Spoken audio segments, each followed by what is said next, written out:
Hello, thank you for joining us. We're very excited to start this program and to have everybody with us.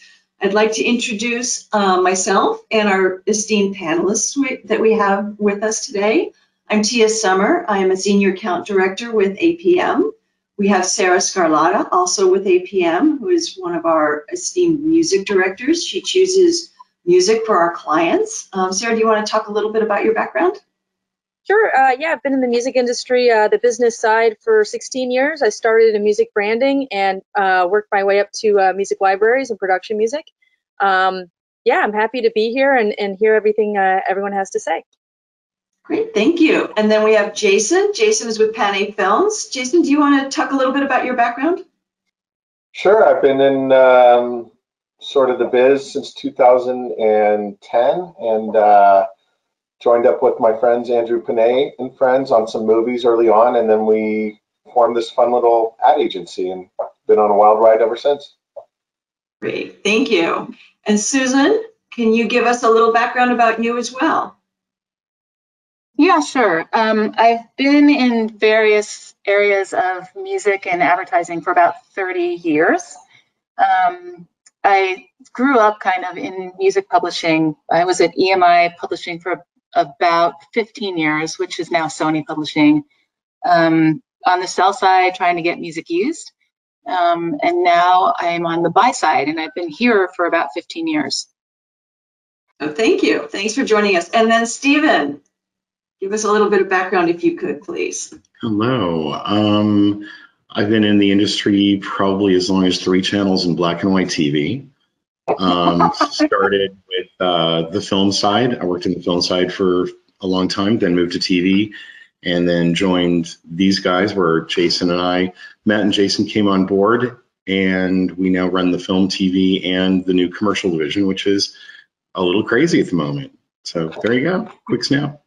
Fantastic. And I have been with APM for longer than I care to admit. And I've worked pretty much my whole career in library music.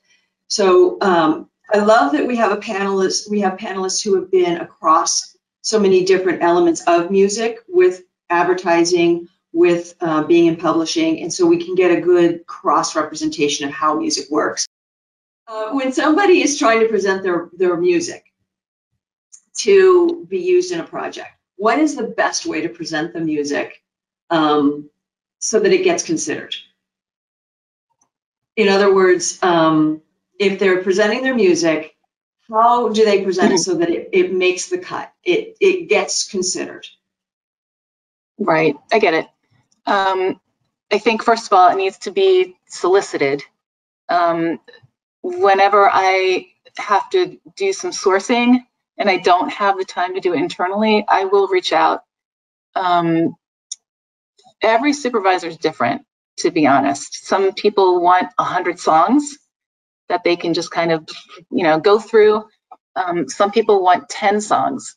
Mm-hmm. I generally, my way of doing it is getting the creative input, asking if there's any reference tracks, asking the vibe, all the preliminary stuff.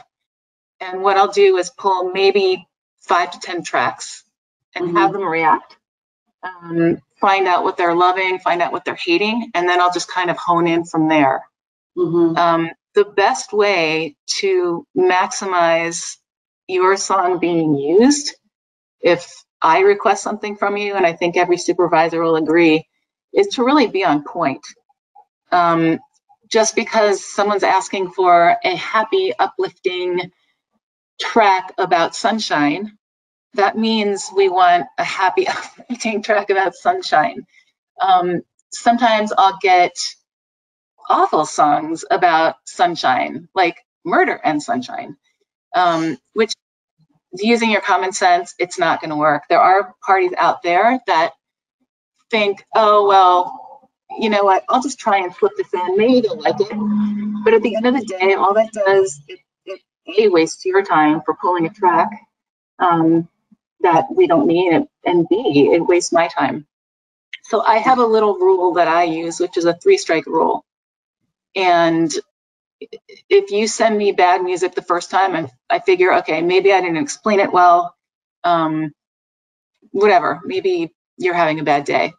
Second time, I start to get a little wary, but the third time, I'll just never contact you again for music. No one has the time. These guys will back me up. We're all doing a million things at once. And, worst thing ever is to waste a music supervisor's time if you're trying to get your music used. Yeah. Jason, do you have anything you want to add or clarify in your experience? And Stephen, is you as well? I mean, well, mostly with Jason right now for the music supervision side. Well, here's a point that I think often gets overlooked is budget. The creative always tries to rule, and then the budget sometimes tries to get in the way. Although I think that is the case sometimes, what we have found is, I think to Susan's point, if the creative is strong and the pitch is strong and the relationship and the connection is strong, you'll work the money out. Like somehow you'll work out the pieces. And people let that stop them. Like their initial swing is not, is the creative good, is the thing good? Like, well, we have $1 million, this is what we want to do, blah, blah, blah. It's like they start from the wrong point. And I think that's something that Jason and I work closely together is, yeah, we're going to give them kind of an idea of where they're going to sit. But, let us worry about that piece. Let's try to get you creatively there.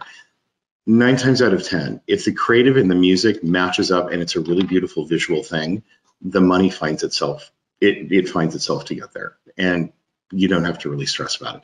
If the creative and the music don't match up, yeah, it's never going to happen. So I think that's just kind of something important is people try to lead with the money a lot of times, and that never works in the end. And then Jason, as far as people placing the music, what's the best way for people to get through the clutter and catch your ears? I actually feel like over the last couple of years that the people that I contact at the various music houses, with everything from music libraries to custom to the big labels, I feel like they've put some really great people in place, to be honest with you. When I call and maybe, we do quite a bit of business, and I think they know me by now, but I feel like the music I get is pretty spot on with the briefs. I mean, again, I think it starts with me, and it starts with how am I communicating to these people? Because if I'm not communicating right, I'm sending them on a loose goose chase, which isn't fair to them. So I really try to read clients' minds, as we all have to do, and that's our job, is to, they say I want a rock track, but what is rock? That's 15 different things. So it's like really, like Stephen said, it's like creative first and really diving into that.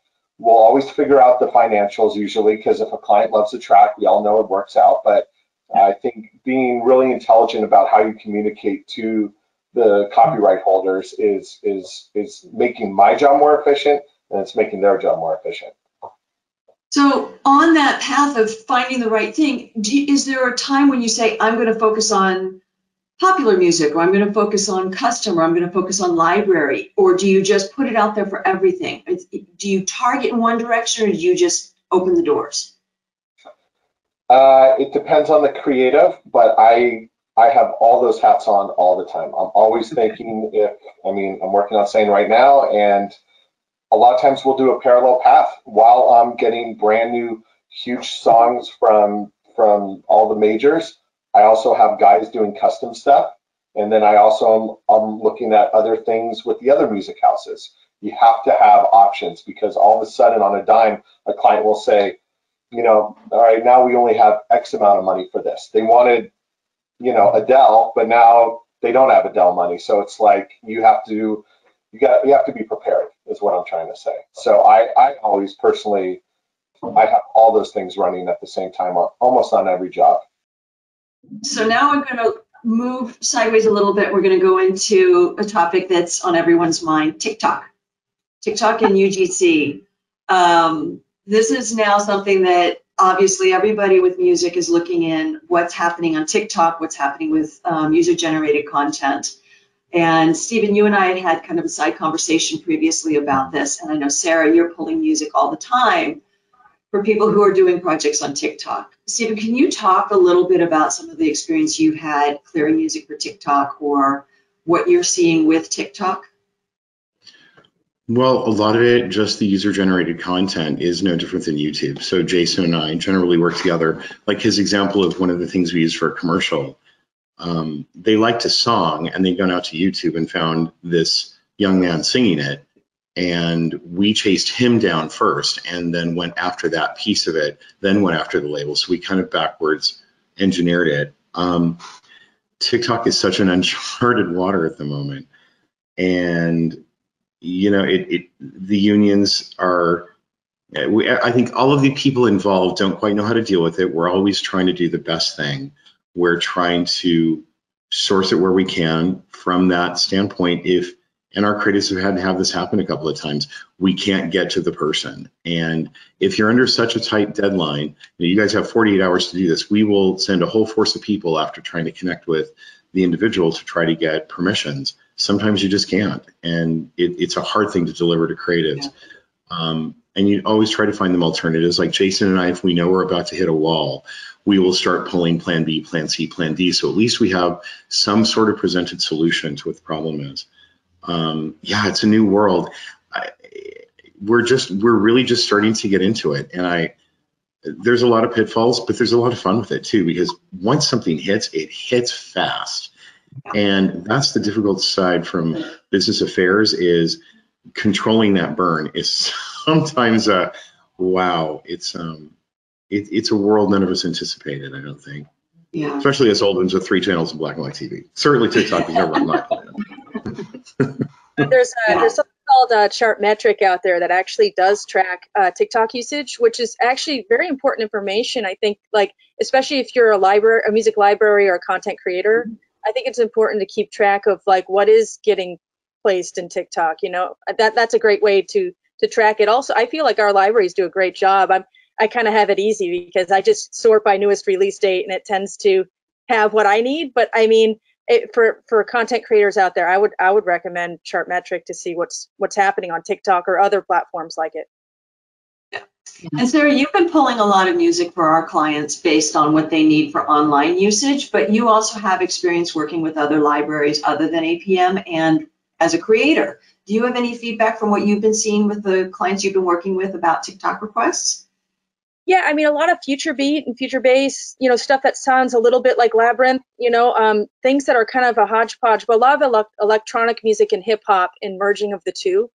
That definitely have strong grooves, you know, but things that aren't too busy either. I've noticed there's a lot of sparsity in these genres of hip hop, for example, you know, things that are glossy, all new sampling, you know, stuff that's like, you know, the newest sample libraries are used, you can tell, like from composers. So yeah, just staying current, I think, is key for TikTok, in my opinion. Yeah. Yeah. Yeah, we're also seeing, we're getting mailings from some of the majors and even some indies with the songs that they've got that are tracking on trending on TikTok, which is really pretty smart. Where they're just saying this is doing well and you should consider it.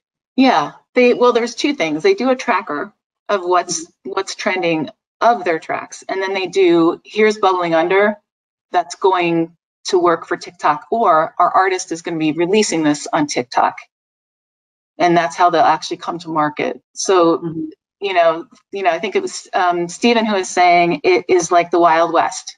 Yeah. It's completely wide open. There's a lot of pioneering going on, and it's really exciting to watch. So, Stephen, when it comes to the business affairs side of it, I mean, this is something that I think UGC is, and TikTok on its own, but also UGC. How do you, when speaking with somebody about the work that you're doing on UGC, how do you wrap your arms around how this is going to work? It just, you can't put a limit on it. It's UGC. Yeah, you can't. You know, you find the owner, you find the person that created it, you try to get to the source. Most people love the fact that they're about to be put on something. You know, this is human nature. You love recognition. And in this society, whether it's right or wrong, it's about how many views, how many clicks, how many things you have. You're like, even if you're, you know, a new person on TikTok, how many views did I get, right? And if you can help that, and that's what feeds them, A lot of times that works. What we've also found is going, like, to Sarah's point, some of the mashes and some of the new beats and grooves. What's really funny is if we find somebody that's kind of close, we've also had a situation where we've reached out to that artist, and this is kind of combining the diversity spends, is if we find a sound that sounds good, they generally have friends, even if, you know, it's a hard conversation sometimes and a delicate one. Like, your particular sound isn't exactly right, but we see this and we see you're friends with them. Would you connect me into your friend? Where we haven't been able to get to that person, they've helped connect each other. Musicians love nothing more than helping each other. And even though their thing may not be right, and I keep them on the, you know, Jason and I keep them on draft for something else, they're more than willing to help you find their friends that know how to do stuff. And it's really odd how some of those relationships have turned into some of the most unique scenarios of people submitting music that I would never have seen coming any other direction except just social connection. Yeah.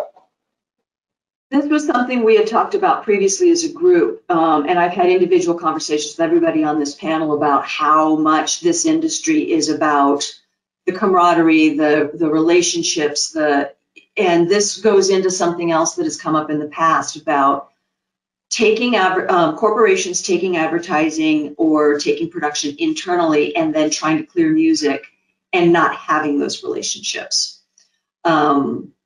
So, you know, on the library side, we take all comers and we will clear the music. But on the publishing side, Susan, you and I have talked about this, and Jason and Stephen, we've talked about this, where people will then try to clear something and they don't have those relationships. Can we talk a little bit about what the challenges are that somebody internally at a corporation will face trying to clear music when they don't know how to present it? And what you've seen on that side where somebody says, I have a project and I need it in 48 hours. Sure, I'll put my publisher hat on. Yes, there are, every once in a while, we would see something from a startup agency, a digital agency, where they figured, you know what, let's just save some money. I'm sure this is easy. We can just do it on our own. They read, you know, they Google, how do you license music? And they think that they have it all down. And honestly, what happens is they end up sending you a lot of garbage information. You can tell who's brand new because there's certain information that's pertinent that they don't want to disclose. They won't believe you when you quote the fee. It's, you know, or you're just holding them by the hand, educating them. But I think the big hurdles are just that learning curve. I mean, we've all been doing this for a long time. And for us, we just do it by rote, right? But there's a lot of steps involved. You need to clear not only the track itself, but you have to clear also the publishing. Two separate rights. Oftentimes, songs are written by more than one composer, and those composers are represented by different publishers. So, you know, before you know it, you've got this kind of rat's nest, and you're getting overwhelmed. If you're clearing something for a union house, you've got to worry about SAG if it's a U.S.-based recording, as well as AFM, the musicians union. So it's very multifaceted, and you have to get all those pieces to fit together. And then on top of all of that, you need to negotiate, but you're not going to know how to negotiate. A lot of that just comes from experience and knowing what the market can bear on certain artists, certain writers. And unfortunately, I've seen so many times that these agencies that don't know what they're doing get a terrible deal for their clients and end up overspending. Yeah. And this was also a subject we've talked about in the past about when people say, well, it's public domain, I don't need to pay for it.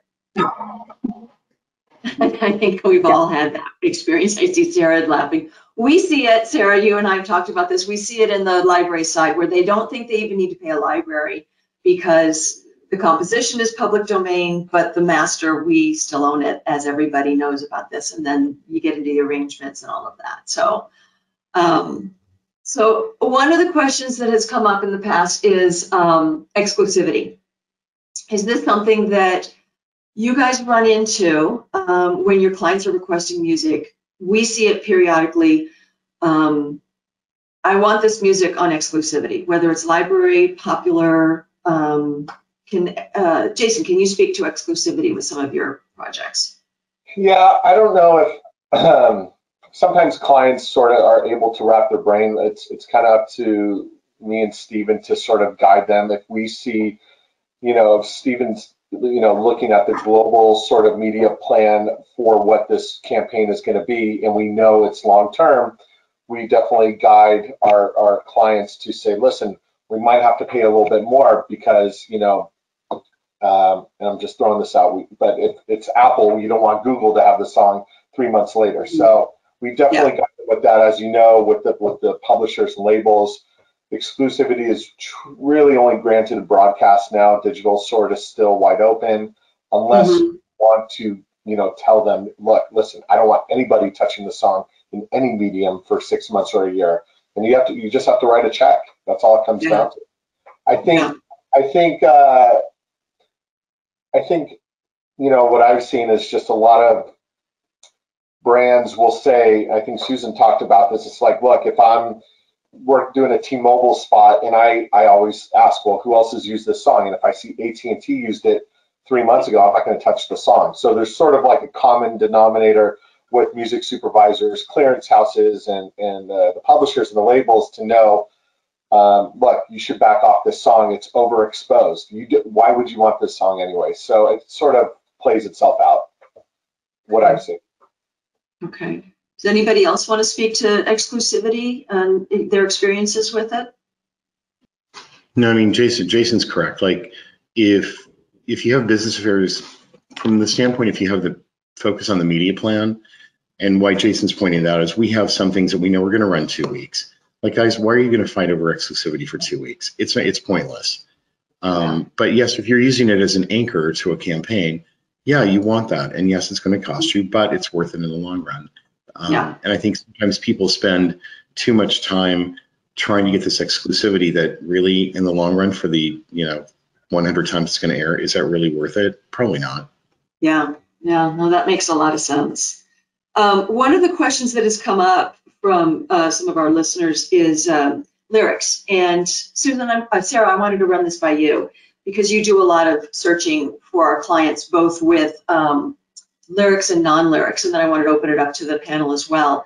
Are you finding requests more that clients are asking for songs with lyrics, or excuse me, music with lyrics, music without lyrics, across the board, whether it's for short format or long format? Definitely. I mean, definitely more and more, and very specific lyric requests, which sometimes I honestly think to myself, they might have to go custom for this.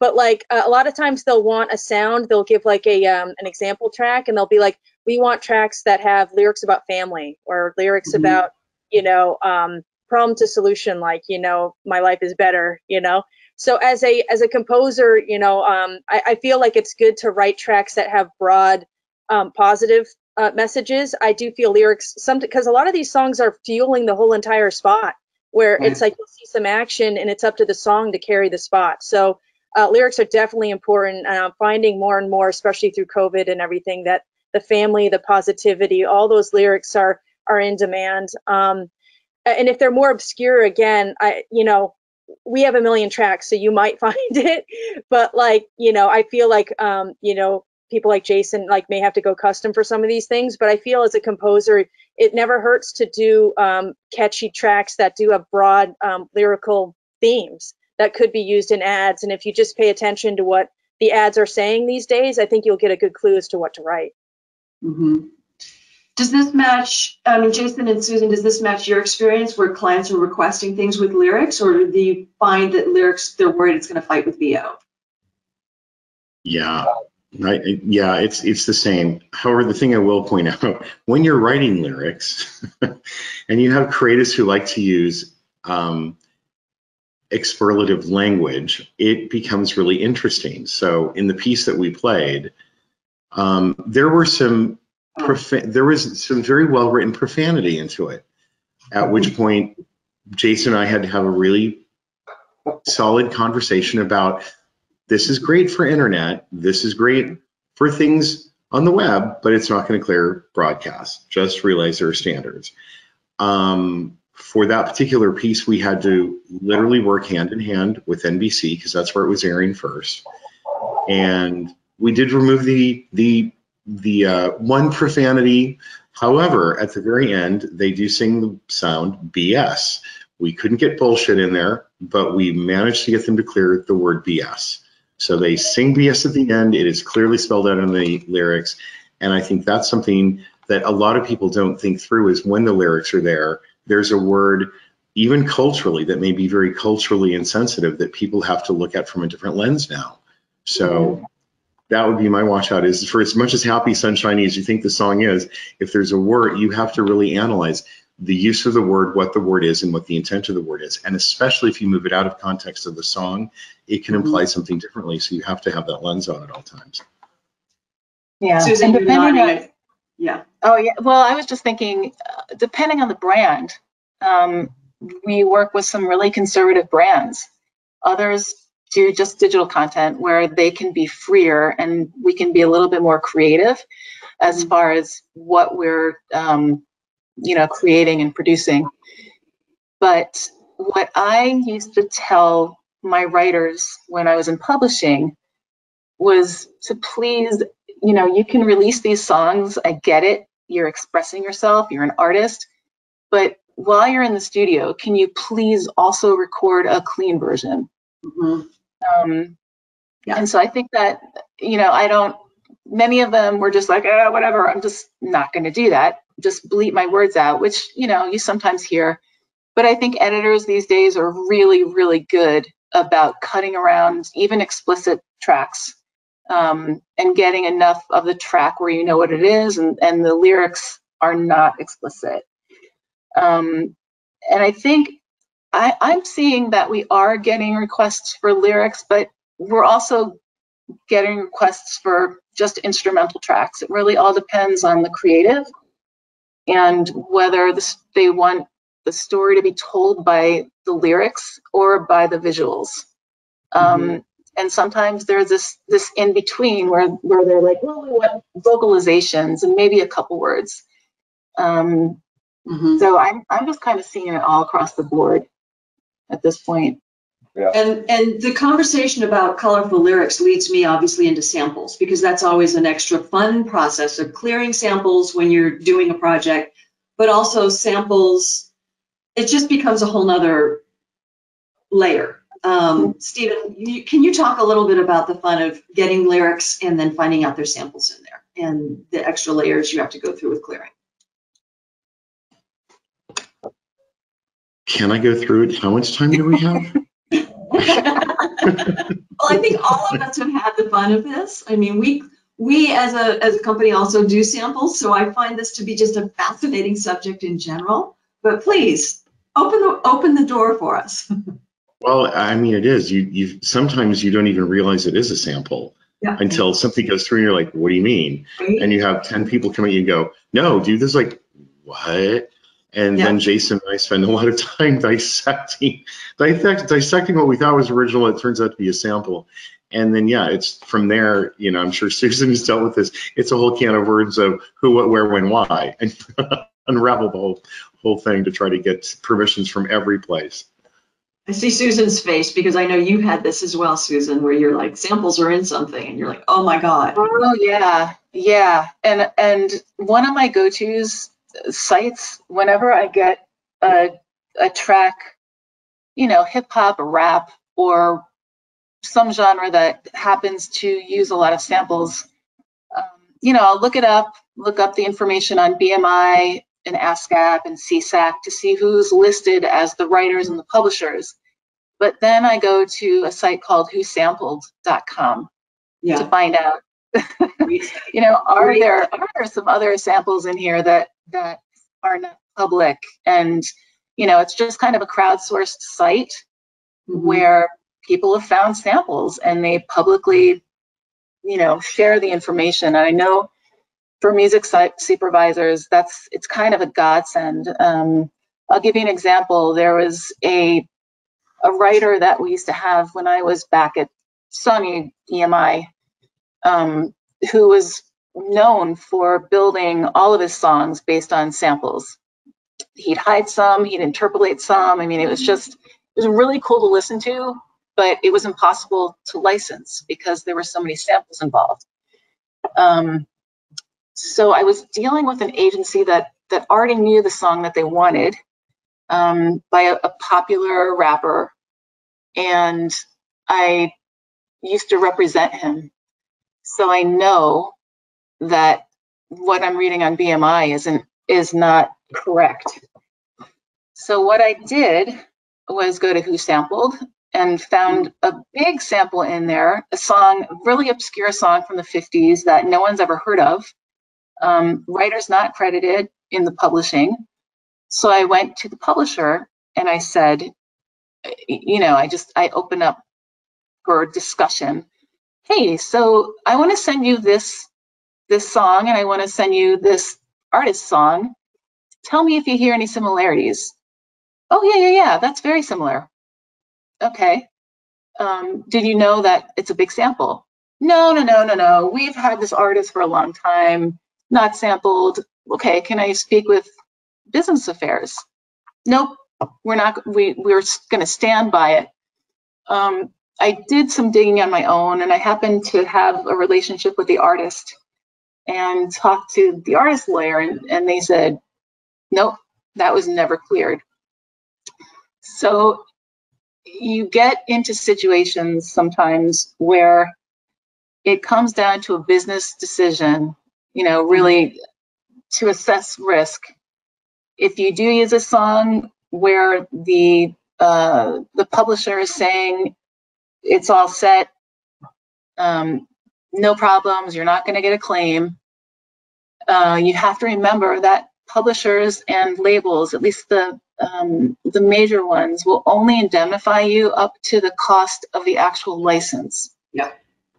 So when it comes to samples, especially the older ones, just be super careful. Or sampled songs, go to whosampled.com. It's like a Bible of samples. And do some extra digging on that, because the last thing anyone wants in this really litigious society is a claim. Yeah. Jason, have you ever had any situations when you're doing a custom job where the composer has put a sample in?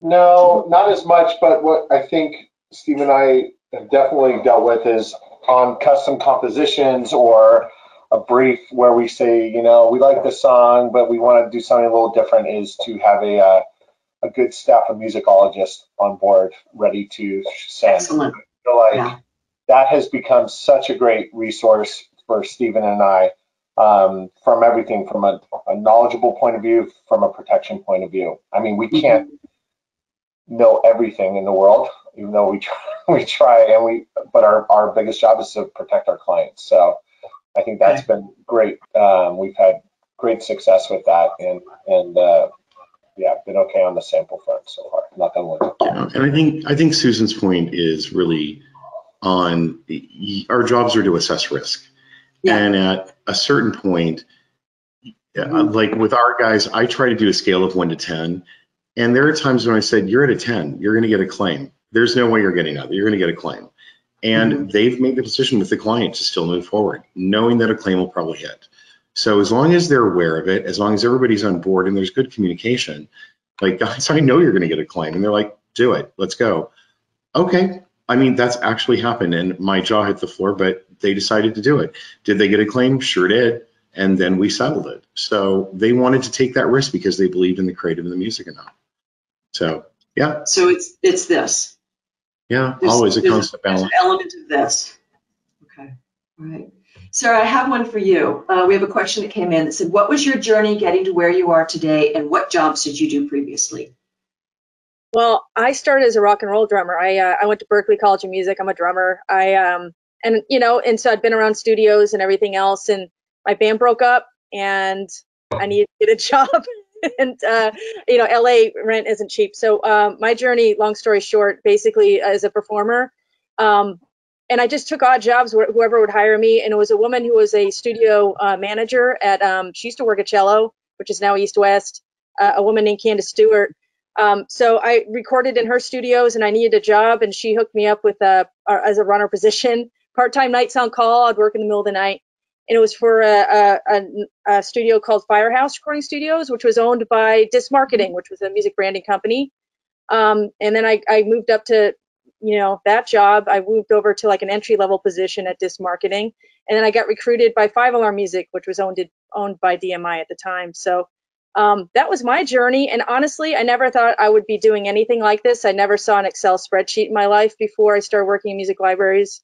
And I became a producer, and I'm also a composer. Like, some of my music's floating around some of these commercials and TV and everything else. But yeah, I mean, it wasn't a straight line. I mean, I took anyone who would have me, honestly. I mean, and then luckily I got promoted and people saw I had different skills. So here I am. I'm lucky to be at APM. It's great. And I think this is something we can all relate to. None of us, I think, took a straight line. I think all of us have bounced around with different jobs. And it's again, going back to, it's the camaraderie and the who you know and how you get to know people in the business, and you bounce around to different positions. One of the questions that has come up, I'm going through all the ones that have come through, and I'm going to put it out to the group. Is clearing music for broadcast harder than clearing music for web use? It used to be. Now it's right here. I think it was funny. I was talking to, I've always talked to the publishers, but I think maybe like 4 or 5 years ago, clearing for broadcast was sort of the North Star, and digital was here, both difficulty-wise and financially wise. And I could honestly say today we are like right here. We're sort of teetering right here. I mean, the brands and the publishers and the labels aren't dummies. They know how many views they're getting online, and you can see it. It's a tangible number you can look at. I mean, broadcast is still the big platform, but I think digital is right there. And going back to TikTok, I mean, I remember back in the days, and Steve and Susan know this, we used to ask for industrial use, right? Which included in cinema. And then all of a sudden, no, that doesn't include in cinema anymore. That's now pulled out. And now today, if you say you want social, you want your song to play on social media accounts, TikTok is now not really included in that. Now the labels and publishers want you to pull that out.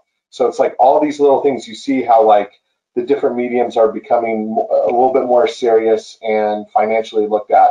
And you have to know and think about that when you're trying to clear your music. Mm-hmm. Yeah. I did a job with well, no, it's funny because industrial, it meant pretty much everything that was non-broadcast and the kitchen sink. And it was a catch-all. But then you kind of, at least from the buy side, you see everyone's agreements, and oftentimes you will have a right included in one person's agreement or one company's agreement that isn't included in the, like, say the publisher grants it, label doesn't. That opens up a big can of worms. And so I went to SAG and I started looking at their definition for industrial, which I realized doesn't exist anymore. They now have corporate, non-broadcast, and educational. And it's kind of this fine line, because one of the great things about asking for industrial was that it's one word. But when you start breaking out industrial, including out of home, digital out of home, in-flight, common carriers, in stadium, like all these things, the rights holders look at that and they're like, wait a second, I'm going to quote really high for this because look at all that media. So it's, you know, it's just become a little, it's taken a little longer now to get rights cleared, only because you're taking more time talking to the agency about what industrial actually is. Do you foresee you putting the media on, you know, cinema or gas station TV? Because you really want to have your I's dotted and your T's crossed when it comes to that. Otherwise, if you go back to a rights holder and want to add it in, many times they won't if they feel like it's substantial enough. Mm-hmm. Okay. All right. So I have the last question I'm going to throw out. Well, the last big question to throw out is a boogie bear that we all face. What is your take on royalty-free music? And how about this one? A producer says he found it on the web, so it must be free. And I'm going to throw this one out because we all have opinions on this. Read the fine print. Read the fine print. You have to read the fine print. It's royalty free in the sense that if you're not really going to use it, you don't have to pay for it. But once you use it in a commercial venture, there are fees involved. There's licensing fees involved. And it's also one thing to mention about TikTok. They have their commercial music library, which they say that they're all pre-cleared tracks and that they're free. So our brands have really been, you know, they're very savvy with TikTok, and they're always asking us, can we use these? Can we use these? Or do we have to license this song and pay for it? We have cautioned them against using them because we've got kind of a TikTok specialist in-house who's on the phone with them every week because they are constantly evolving. And bottom line, it comes down to they will not indemnify you against any claim for music in that commercial music library. And I did kind of spot check. And there are some really, like, someone had named one of the tracks literally AC/DC power chords. Yeah, and that's a problem. And Jason and Stephen, I'd like to get your take on royalty free as well, because this is something that comes up frequently. I don't even. My statement to them is always royalty free does not mean commercial free. Yeah. Excellent. So just keep that in your head. Yeah, I would never touch it. I would never look at it. I would never touch it. I would never present it. I don't even. I like Susan said, it's fine print. I mean, nothing is free in this world. That's my motto. And there's some rights holder that wrote it, as there is with samples and everything else. That's somebody's IP, and if they want, without a formal license and clearance, they can come after you. And I just don't. I don't trust any of that. I just don't. Well, there's no vetting for it. I mean, I've had clients saying, "Oh, I got this from a royalty-free site," and it'll be something that's still not in the public domain yet. It'll be like "O Fortuna" by Carl Ork, and it's like they're like, you know, this is public domain, and you know we can use this, right? And it's like, well, it's not in the public domain. Like, so you got to be careful. I mean, because there's no one vetting these sites, and there's they don't have the knowledge as to what is in the public domain or not, for example. But so on our side, I mean, music libraries, we vet all the music, so you're not going to get something that's not in the public domain on our site.